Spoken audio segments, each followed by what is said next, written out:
It is called Krishna consciousness. Okay. So from Hare Krishna. Yes. Yeah.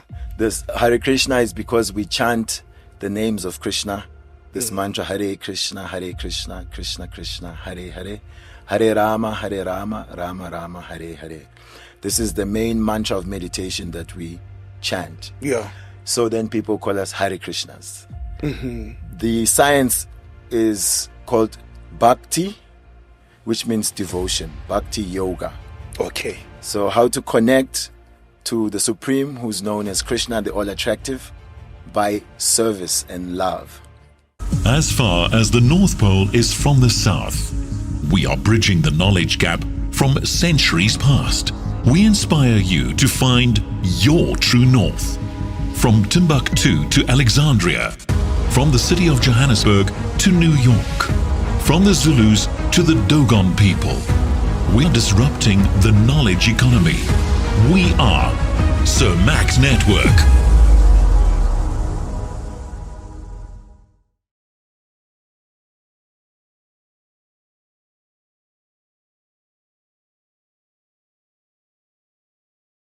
Ladies and gentlemen, nothing exists outside of this moment. This is all there is, here and now. In fact, what people call breakthrough is the culmination of small wins repeated every day.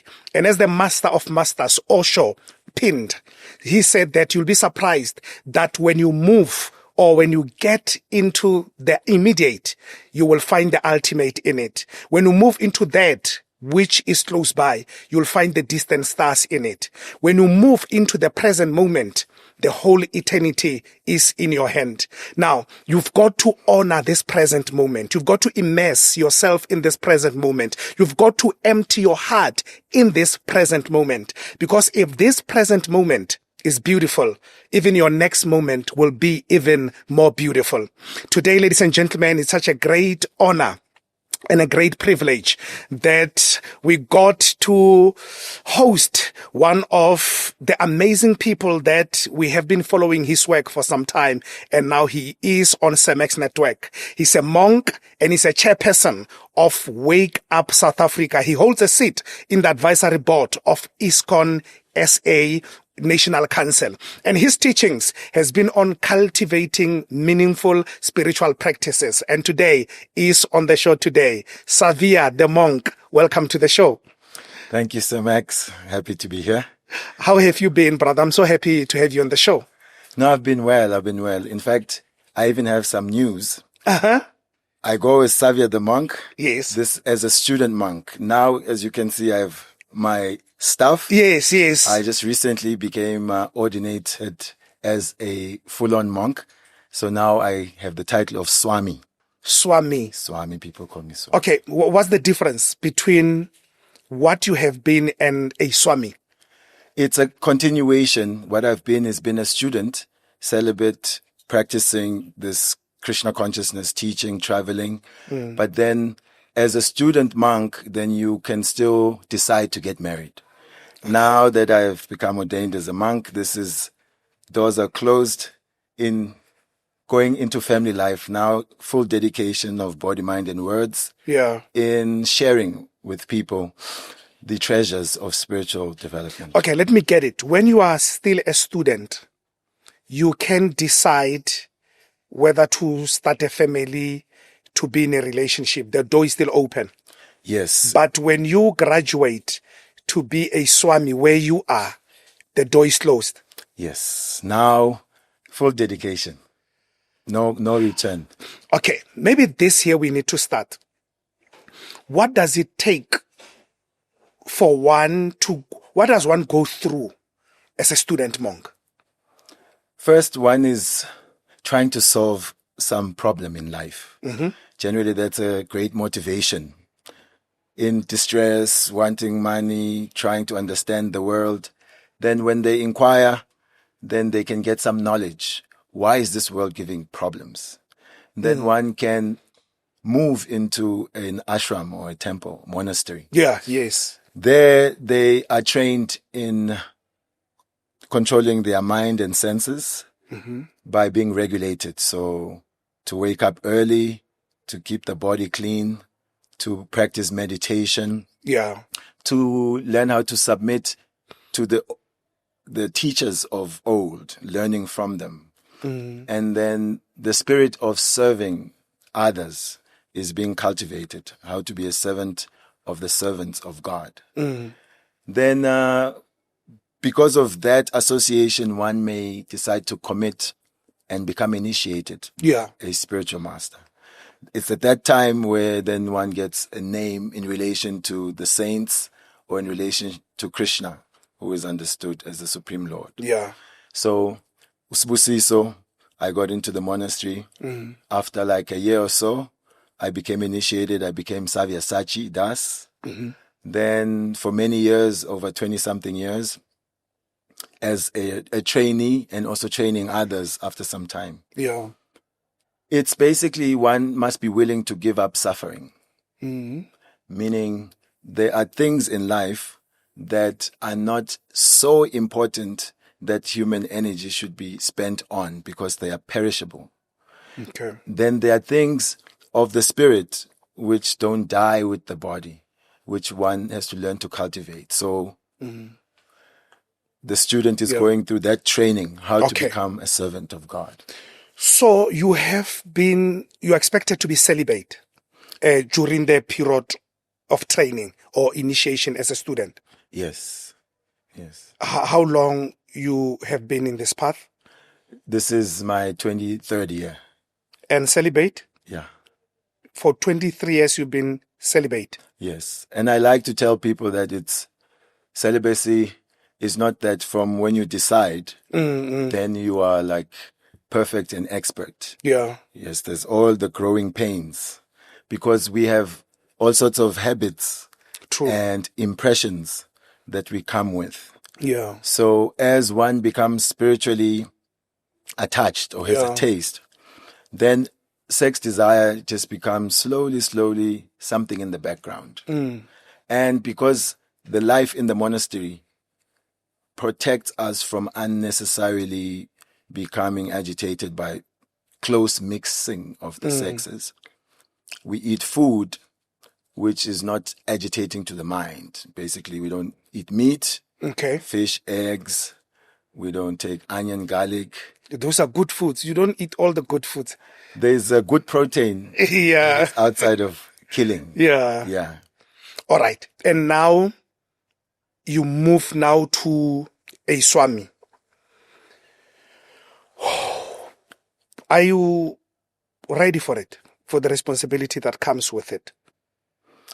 It's generally a case of we are getting pushed by the duties that we have to perform. Yeah. Sometimes you never discover your potential if you don't enter the stretch zone.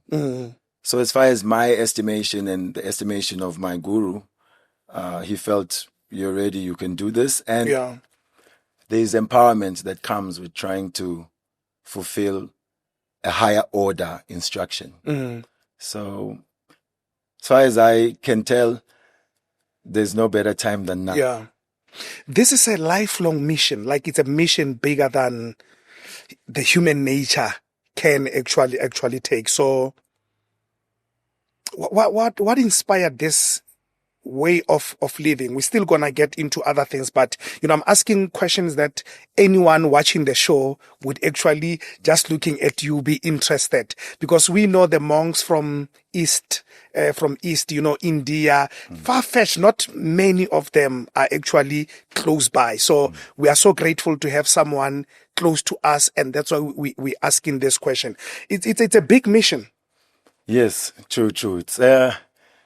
It looks like swimming against the current. Yeah. However, personally, I was looking at the state of my life and my peers, the continent and the world. And in my research of what is the goal of life, I could understand that people want to be happy. But just study your parents, study your society, you see that people aren't happy. Even the ones who make the most money, get the most followers or enjoy the opposite sex, there's some frustrating element. So I was like, there must be more to life than just this rat race, this struggle.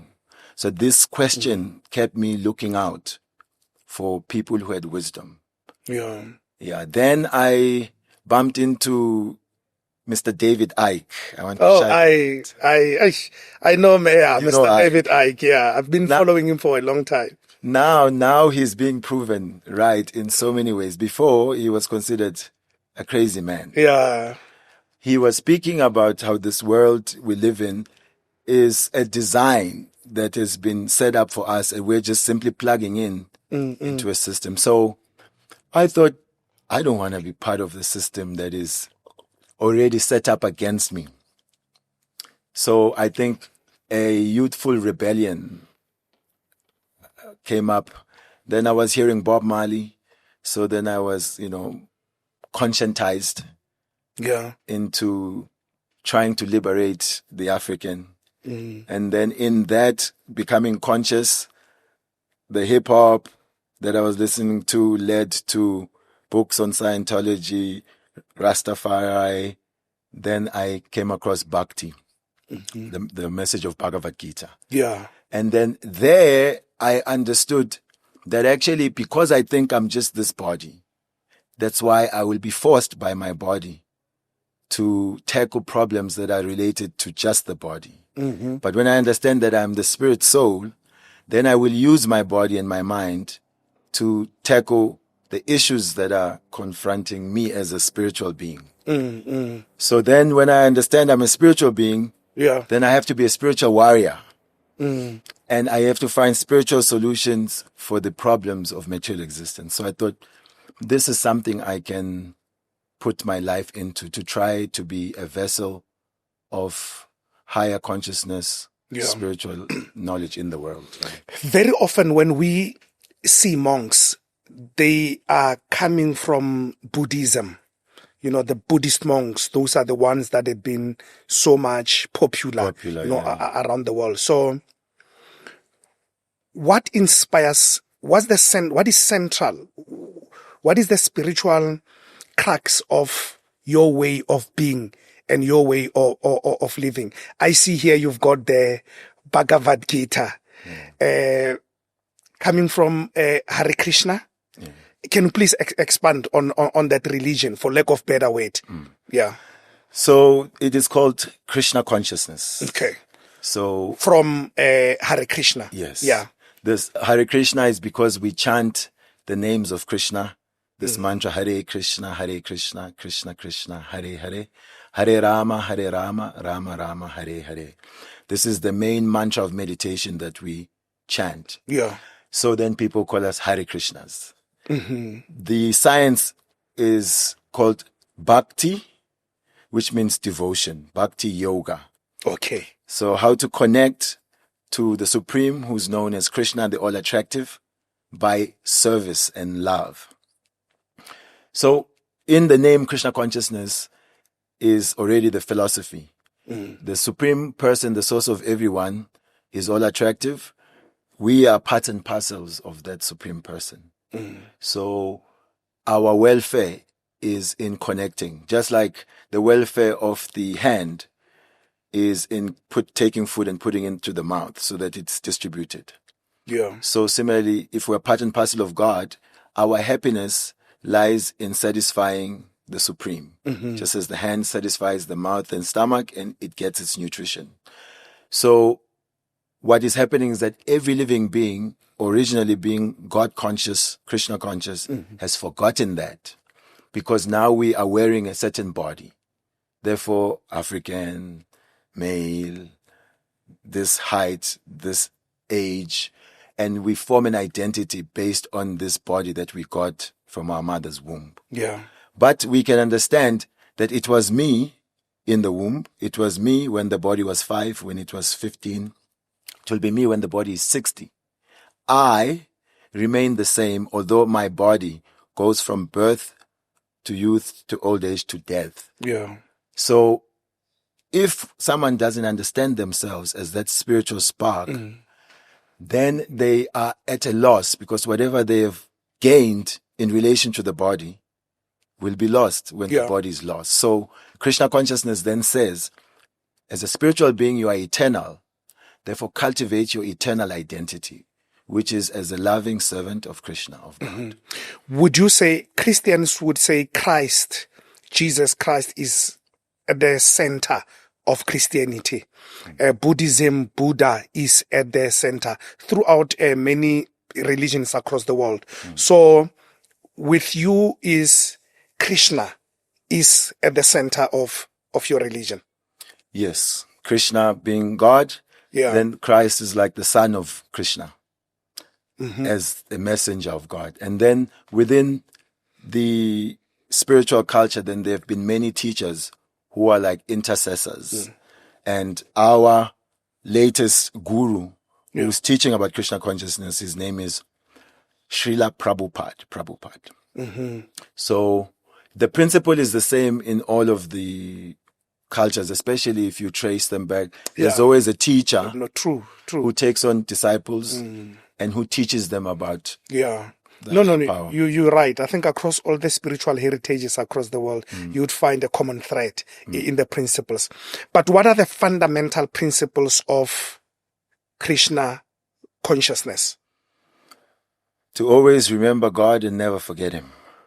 So how? By always connecting with Him, by chanting His name, by hearing of His activities, by reciting those glories and activities, by worshiping and praying to Him, by being a vessel of missionary work, meaning share what you have received.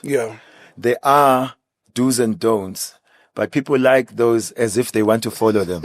As soon as you tell them do's and don'ts, and they think, oh yeah, I can't do that. I can't. So basically the positive is that you have your greatest desires fulfilled when you connect it to the source of the fulfillment of all desires. So be connected to the one who can fulfill your desires. You'll be benefited.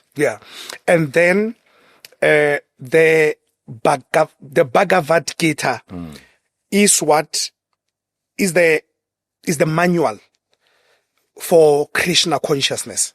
Yes. What the Christians would say the Bible, the Muslim will say the Holy Quran. So is the Bhagavad Gita that holy scriptures?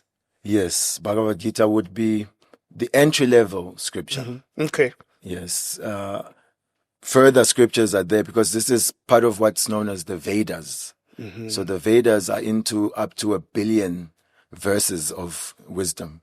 They cover astrology, astronomy, science, maths, architecture, warfare. And then in the spiritual side, then from Bhagavad Gita, there's also another one called Srimad Bhagavatam. Those are like graduate study and postgraduate. Bhagavad Gita, however, is primary. Everyone can enter through Bhagavad Gita. So you could make that comparison. Yes. It's like the essence of the this is called Upanishad. So it's also called Gita Upanishad. So all the Upanishadic scriptures are crystallized in Bhagavad Gita. Then all the Puranic literatures are crystallized in Srimad Bhagavatam. Yes. Okay, what's the relationship between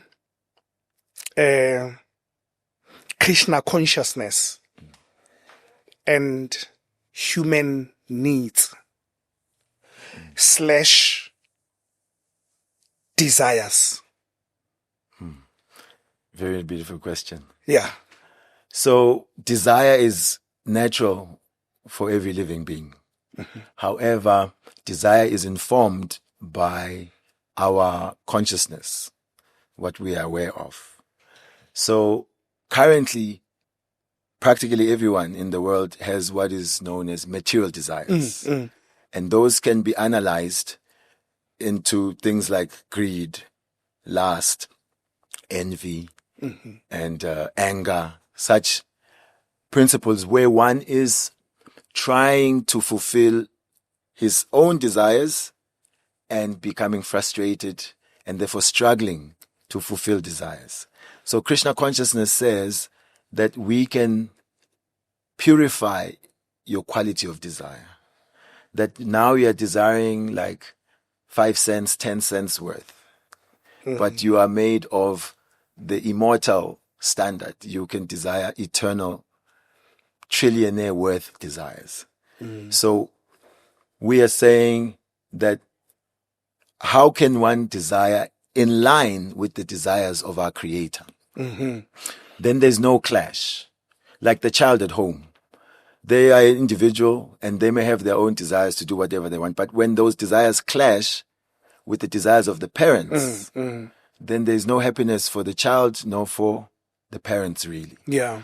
So Krishna consciousness says, how do we purify the misdirected, polluted desires and align them with what the Supreme desires for us, which is love and a relationship with Him, freedom. There's a beautiful phrase that I came across that says, the end of all desires is all desires fulfilled. When you stop to desire, all your desires are fulfilled. Yes, desire and desirelessness. Yeah. So this desirelessness doesn't mean there's no more desire. Yeah. It means this desire is now aligned with original settings. Yeah. Then that means factory settings, no more, nothing outside to be fulfilled. In a practical sense, to you, the monk, for a young person or anyone watching the show, they want to work, they are working. You need basic needs. You've got basic needs. You need shelter. You need clothing. You need experiences, beautiful experiences in life that money can buy. I mean, even I'm sure I would like to, one of my desires is to travel to India, in Pune, to go to the Osho International Meditation Center. That needs money.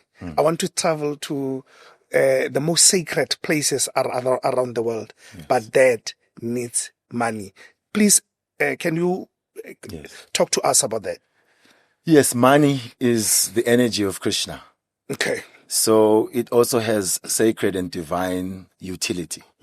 Our thing is that utility is the principle. How can I use my body, my mind, my words, my resources in conjunction with fulfilling devotion and divine injunctions of God. So work, you've been given aptitudes, you can earn a living righteously, and let your senses not rob you of your most noble desires. Like say you want to travel to sacred places, but if you're maintaining sort of an alcohol habit here, a nightlife here, then your money is being plundered by your ideas of trying to be happy through alcohol. Then your money is being plundered by your ideas of trying to enjoy women, for example. So point we're making is this, that one who has not controlled his mind and senses will not be able to use even money to uplift them. Instead, money can degrade them. But no problems with money. Make as much as you can, but make sure that you learn how to use it for the benefit of mankind. Do we have women monks? Yes, we do. We have not as many in relation to men. It tends to be that the natures of men and women definitely differ. Most women thrive in a family setting or where they are under some protection, maybe of a father, these days even boyfriends or husband. And the man can sort of be more detached, easily able to live in communal settings where they share resources very closely, and they can probably just have one sort of uniform whole life. But with the more you describe it, the more I see women actually being able to do that more than men.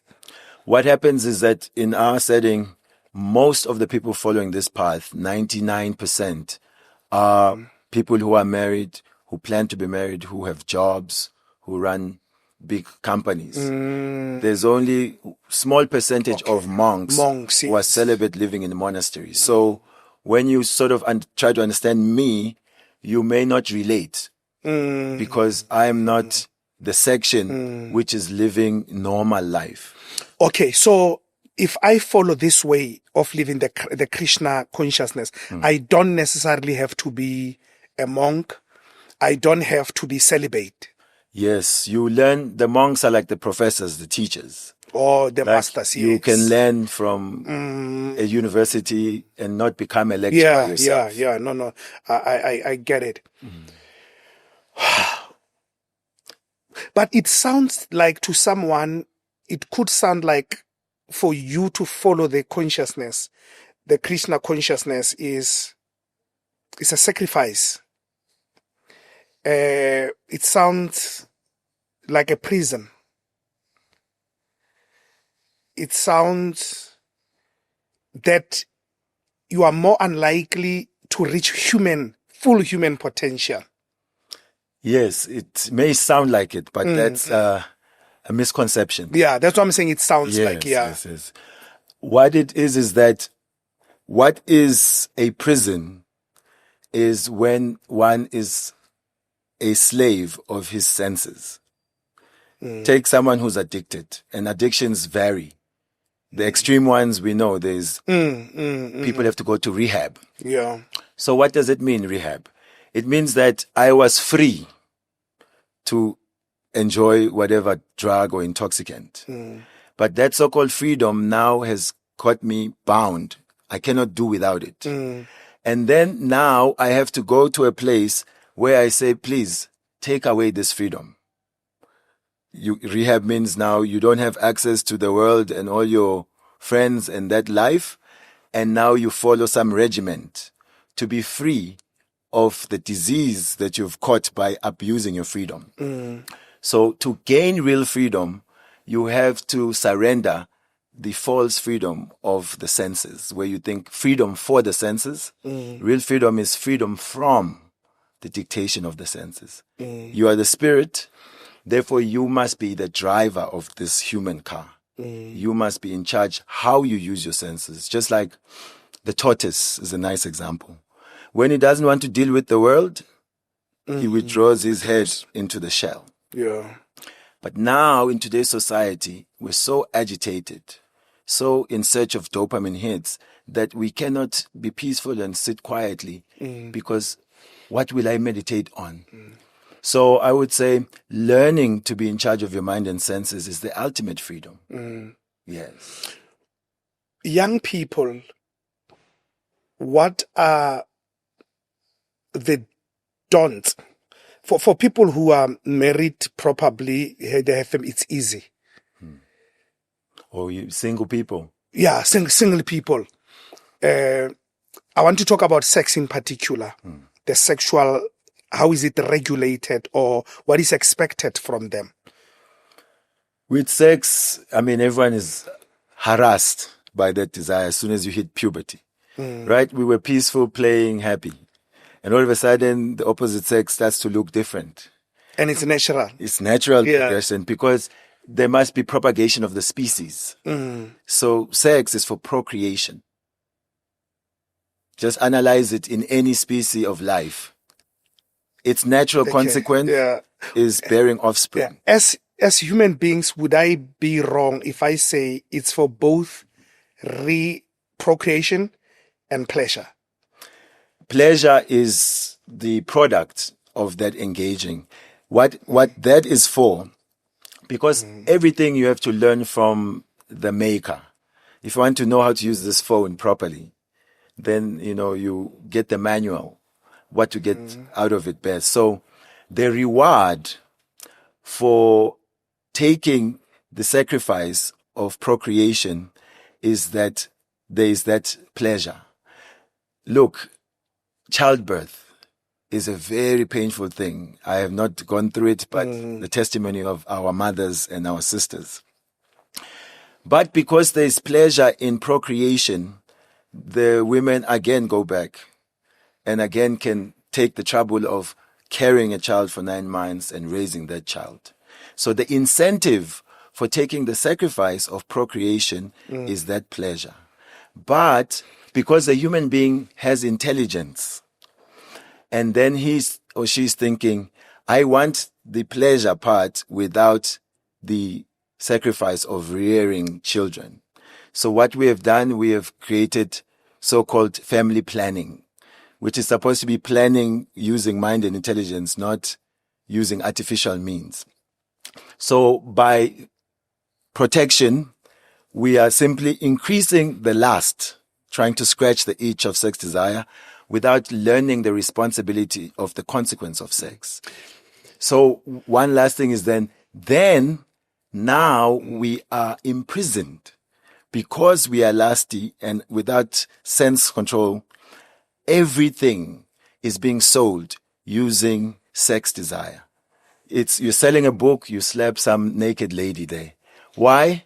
Because everything is revolving around the genitals. This is the prison. But monk, why most religions have demonized sex? It's not demonizing. It's bad. You're talking to it now in a bad way. Like No. You try to understand, Sir Max, and also viewer at home. Yeah. We are saying that the human body and all its faculties have a maximum benefit if you are using it properly.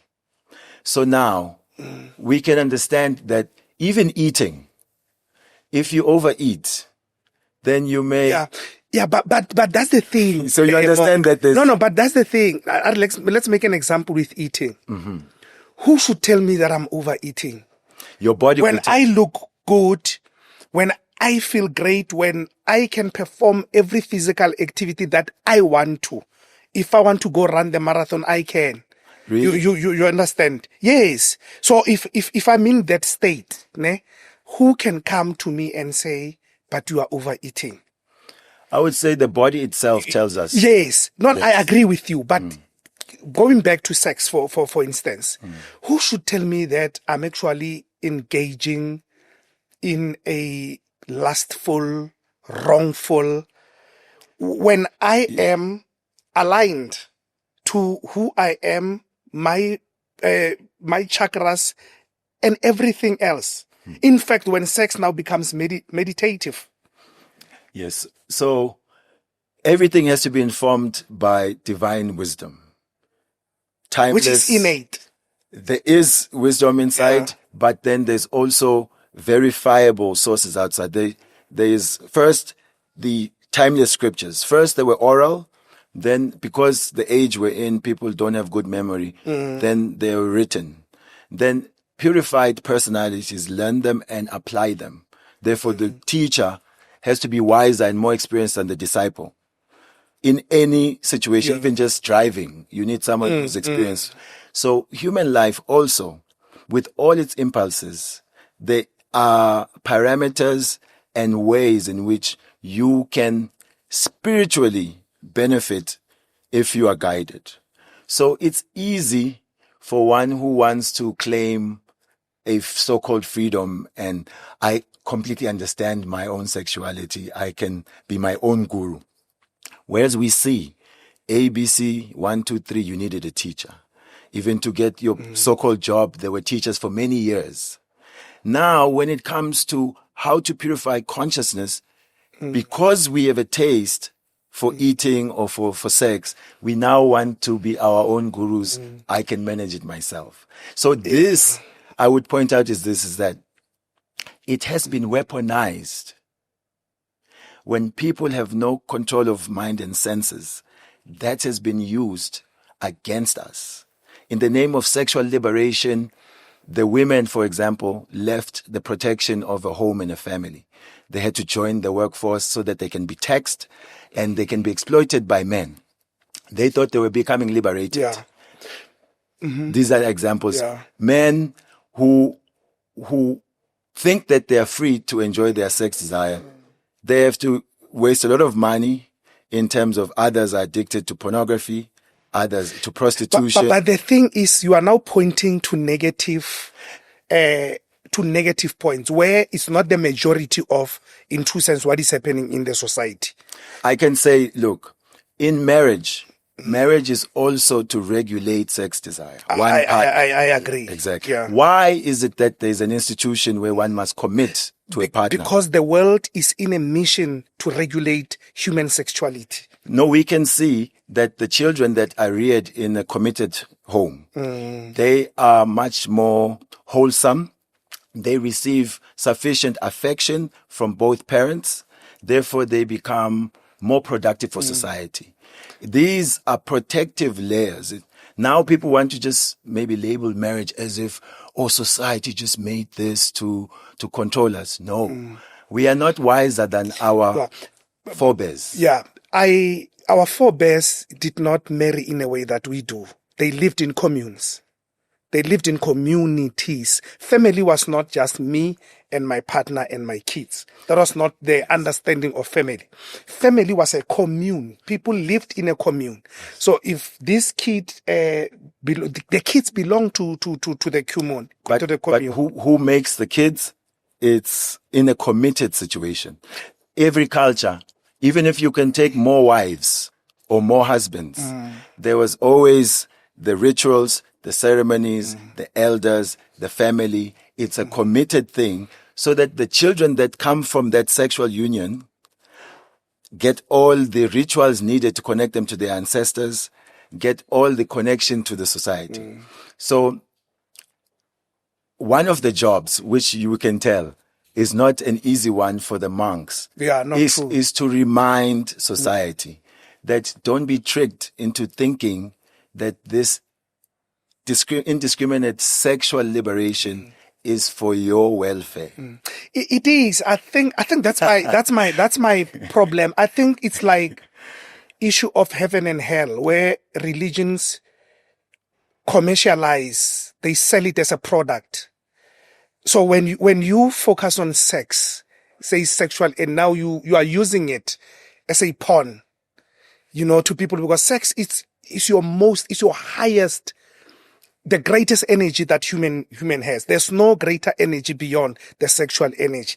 That is why, and you are right, that is why if it's not regulated, if it's not managed, if it's not controlled, people can be uncontrollable. Yes, but it seems like you now want to focus on this and suppress it.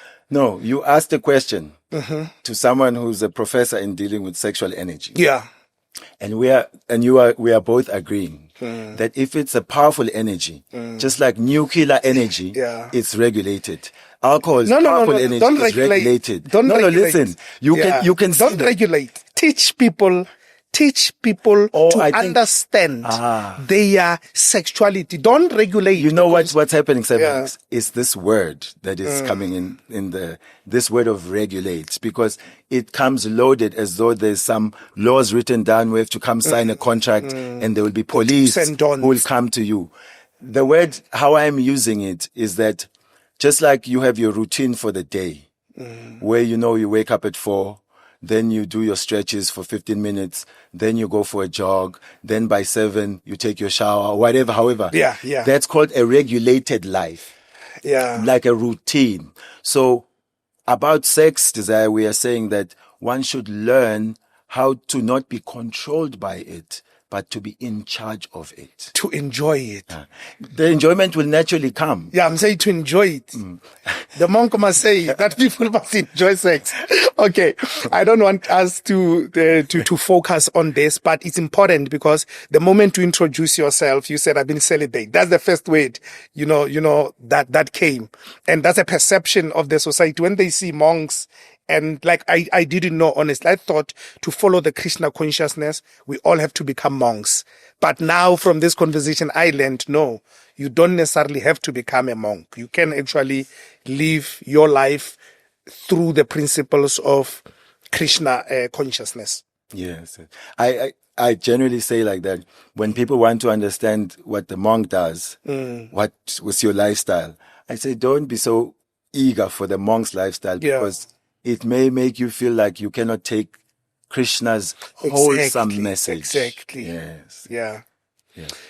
What do you want people to understand? The most of the work you do is cultivating meaningful spiritual practices, what is it that you'd like people to understand about themselves, about their spirituality, especially based on the Krishna consciousness? I'd like people to understand that love is a real experience. Love is our eternal birthright. It is a spiritual phenomena. Therefore, the heart is always looking to love and be loved. Mm-hmm.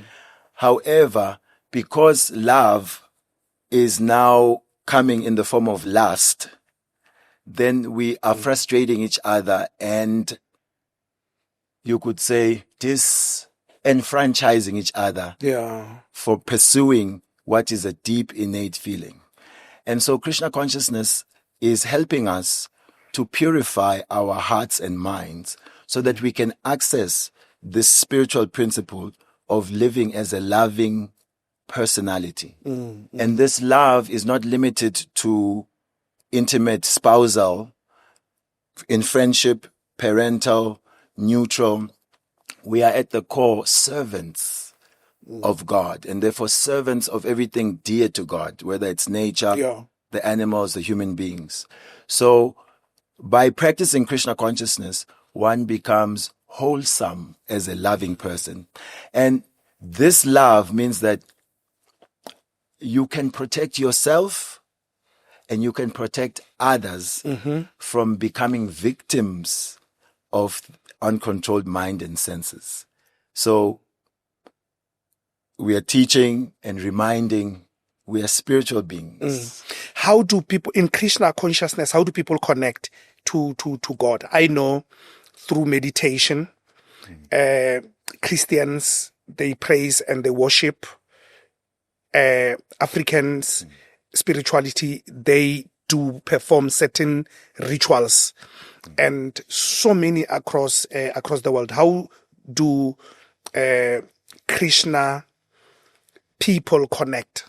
We have a similar principle as you would see maybe the Catholics, you see the Buddhists, you see Hindus, Christians. We have a rosary. Oh, yes. Yeah, so, very popular in the Catholic. Yeah. So this in Sanskrit is called japa beads. So here we are engaging the sense of touch, the sense of speech, the sense of hearing, to administer spiritual sound for the mind, the chief sense, to be absorbed in. So how do you clean the mind, which is a subtle energy? Yes. You use spiritual sound vibration. So we teach people, can get themselves meditation beads, how to chant daily Hare Krishna Mahamantra. Like here, I'll give example of 2 beads. You would have Hare Krishna, Krishna Krishna, Hare Hare, Hare Rama, Rama Rama, Hare Hare, Hare Krishna, Krishna Krishna, Hare Hare, Hare Rama, Rama Rama, Hare Hare.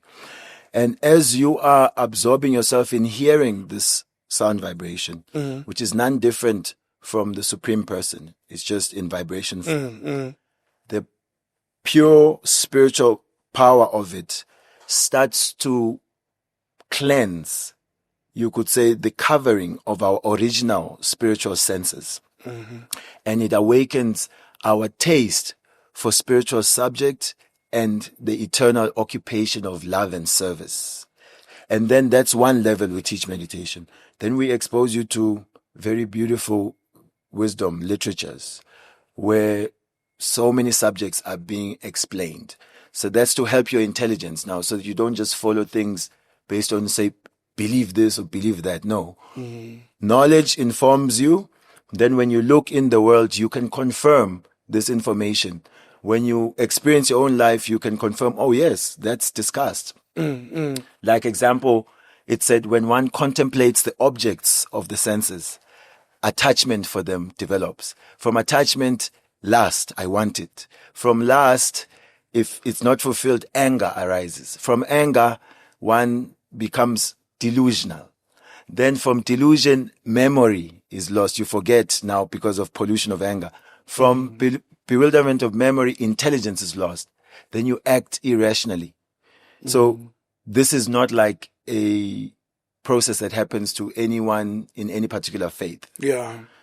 So such knowledge, which is universal, which addresses us as spiritual beings, helps someone to then be able to commit to the process of becoming more and more spiritually tuned by chanting.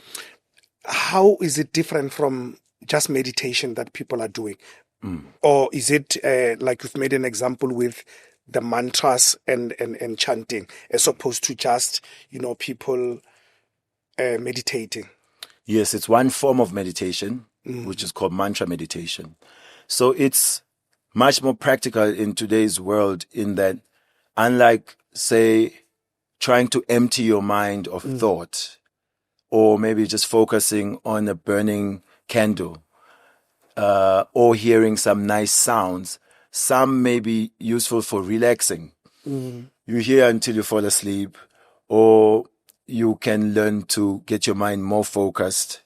This not only focuses the mind by hearing the sound also cleanses, purifies the mind. So it uplifts the mind. And more than anything, it awakens your dormant love for God. How has this way of living influenced or affected your life since you chose this way of living? Yes. I would say I was a happy child, in that very playful, being last born. I was always interested in people. And now, because of this, I find that every person I meet, I feel as though they are really my family. I can talk to anyone from any walk of life because the knowledge of spirit, mind, intelligence applies to everyone. Now I'm traveling all around the world, sharing this wisdom.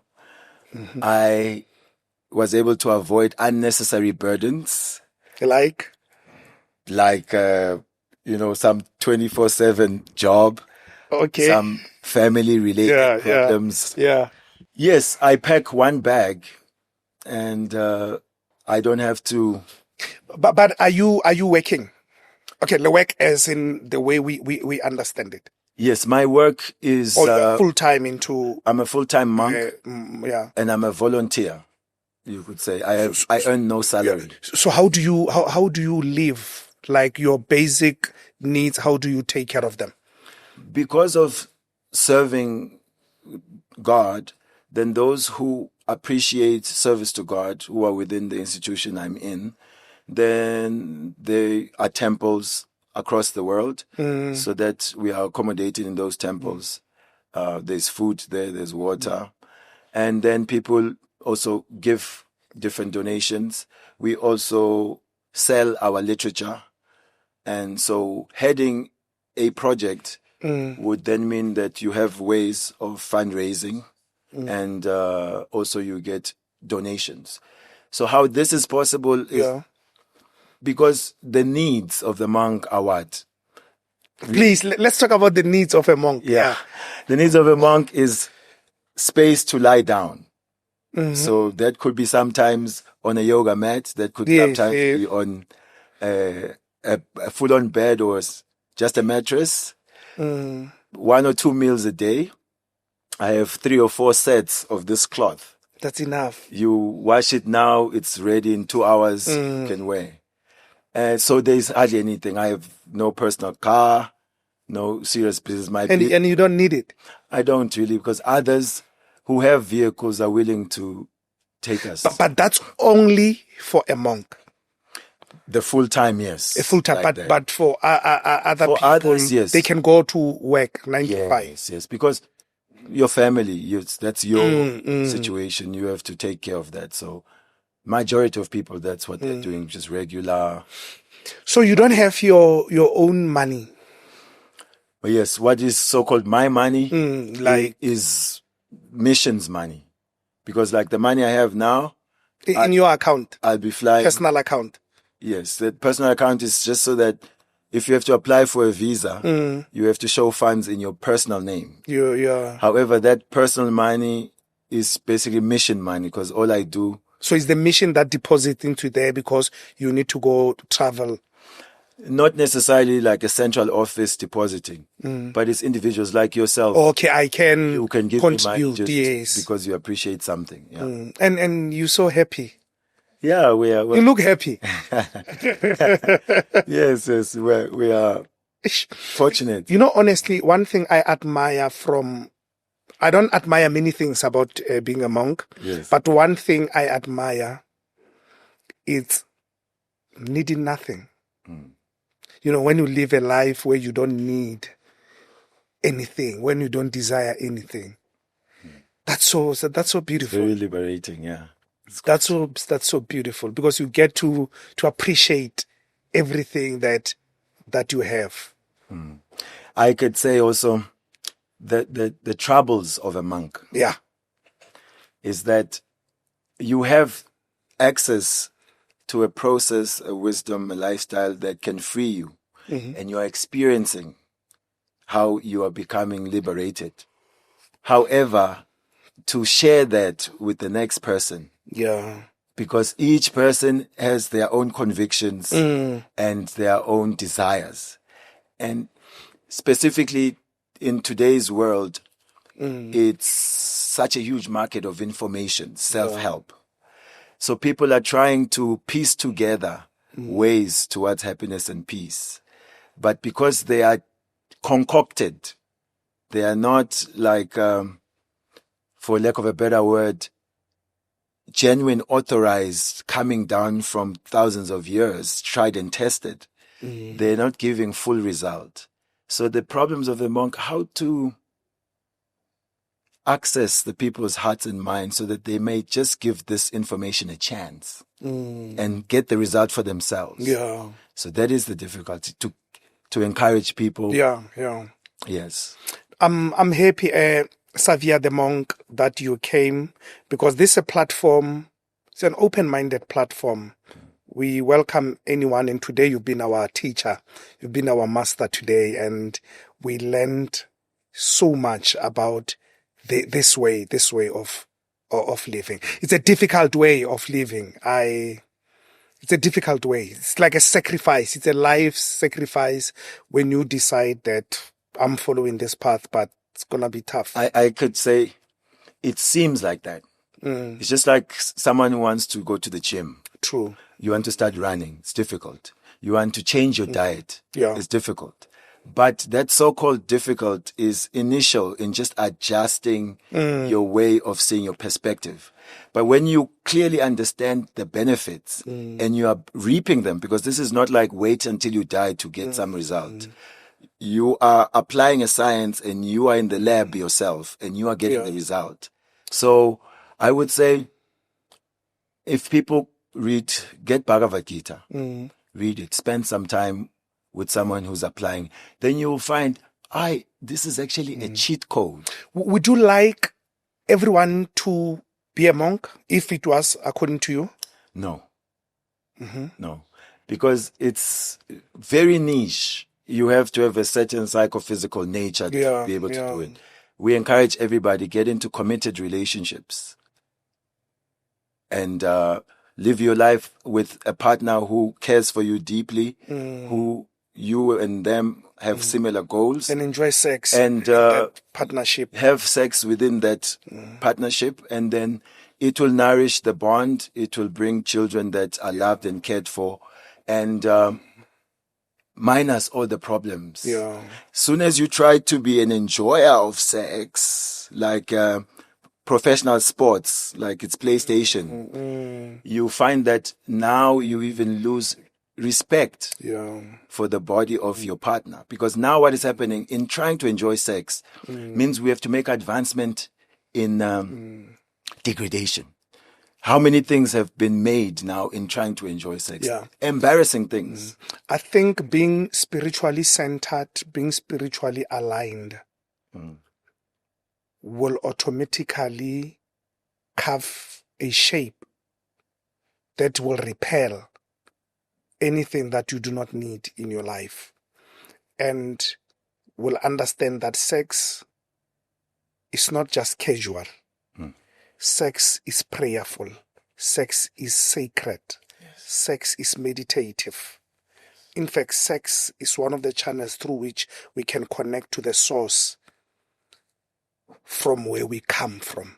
So when you approach it with that highest level of consciousness, you understand that I'm now entering into the Holy of Holies. It's about the energies, it's about the alignment. So I really understand you. Yes. No, it's human being. We have all the potential actually to reach and fulfill all sorts of goals and desires. As to your point, we just need to expose ourselves to higher vibrational lifestyles and information. And then it will shape us as individuals and help us to access and realize our personal goals without being diverted. Yes. Finally, how do you call God in the Krishna consciousness? Do you just say Krishna? Krishna, yes. May Krishna bless you. May Krishna be with you. You have chosen a noble cause in life, and you are an inspiration to many people, that there are selfless people like you who can dedicate their entire life into consciousness to show us the other side of life, that is not just this, what we know as life. Savyathemonk, we really appreciate you. Please, next time when you come to the show, please bring me a Bhagavad Gita. This copy that I have is yours. Oh, is it? I bought it. Thank you very much. I own a Quran, Holy Quran, and now I own the Bhagavad Gita. We give thanks. Thank you, my brother. Thank you for having me, and thank you for giving an ear to this beautiful platform. It is. Ladies and gentlemen, that's how we come to the end of this conversation. Our guest today, Savya the monk. Certainly he will come back here on the platform.